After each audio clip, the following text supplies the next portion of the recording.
के अखेराज सोनगरा की पुत्री एवं महाराणा उदय सिंह की महारानी जयवंत कंवर की कोख से विक्रम संवत 1597 में अर्थात 9 मई 1540 को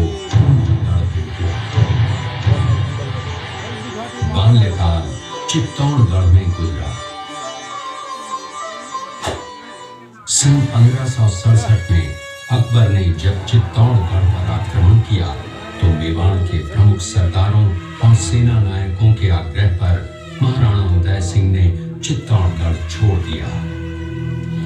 अपने देश, कुल, गौरव और मातृभूमि की मर्यादा के लिए प्राण न्योछावर करने वाले योद्धाओं और ललनाओं से प्रताप ने न केवल सीख ली बल्कि ये घटना उनके जीवन का आधार बन गई।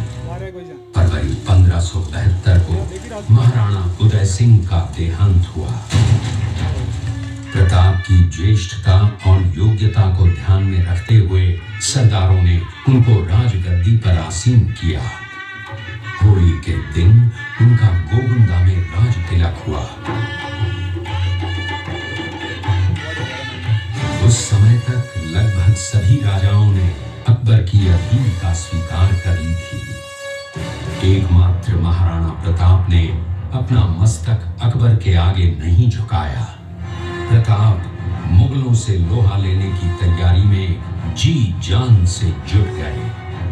18 जून 1576 की सुबह हल्दी घाटी और खमनोर के मध्य एक मैदान में ऐतिहासिक युद्ध हुआ। महाराणा प्रताप की सेना गोगुंदा से हल्दी घाटी पहुंची, जबकि सेनापति मानसिंह के नेतृत्व में मुगल सेना ने हल्दी घाटी के ठीक नीचे मैदान में अपना मोर्चा जमाया। मुगल सेना के हरावल दस्ते द्वारा घाटी में घुसपैठ करने के प्रयास की प्रतिक्रिया स्वरूप महाराणा प्रताप की सेना मुगलों पर टूट पड़ी। प्रताप के हरावल सैन्य दलों का नेतृत्व पठान हाकिम खान सूद कर रहे थे। भीलू राणा, जो राणा पूंजा के नाम से भी जाने जाते हैं, उनके नेतृत्व में भील आदिवासियों ने गोरिल्ला पद्धति से युद्ध करते हुए मुगलों के छक्के छुड़ा दिए।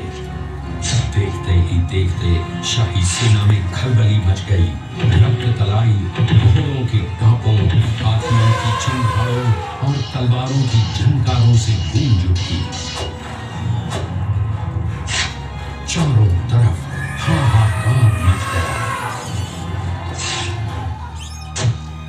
युद्ध का घटनाक्रम अचानक उस समय बदल गया जब प्रताप ने अपने घोड़े चेतक को एड़ लगाकर मानसिंह के हाथी पर चढ़ा दिया और उस पर भाले से भरपूर वार किया।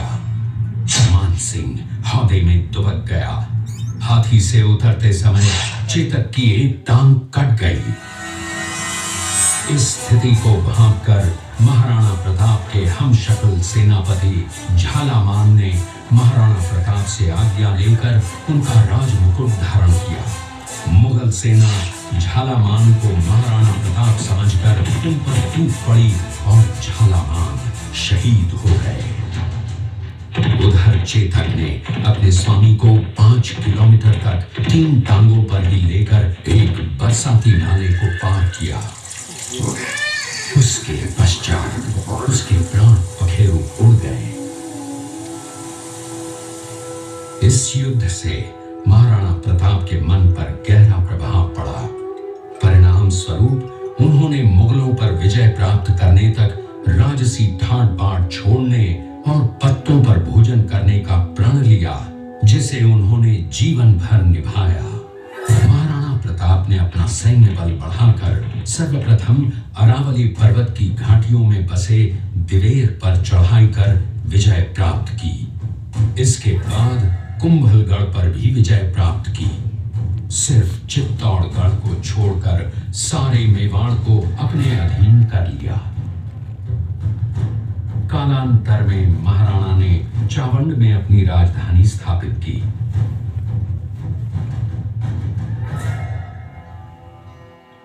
19 जनवरी 1597 को राणा प्रताप ने मात्र साथ से प्रयाण किया।